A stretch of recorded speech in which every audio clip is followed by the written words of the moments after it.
nhiệm giấy cuối cháo dòng dĩa muộn. Dòng dĩa muộn này con nữa sinh phong điện này tôi tại cái này nom ta uy phải cái nghe tôi thấy này cố ta bên điện cố thì này cái như cái quan yang nghe ô tôi tại tôi cha tôi biểu yào ô Dĩa muộn nín dõi lính pin. 你个生放凉了，讲给了龙娘娘，人家接娘白娘人家有啊， Dĩa muộn nín chẳng muộn kẽ. 生放凉了娘娘路这边人家讲给路这边， Đàm cuối cha lời sới cha vinh.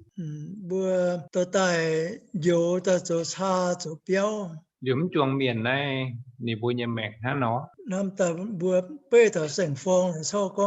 讲他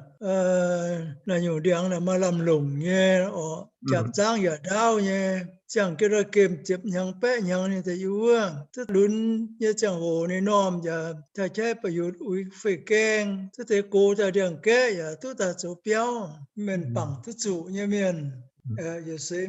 miền bằng tức chủ tăng té luôn thao cô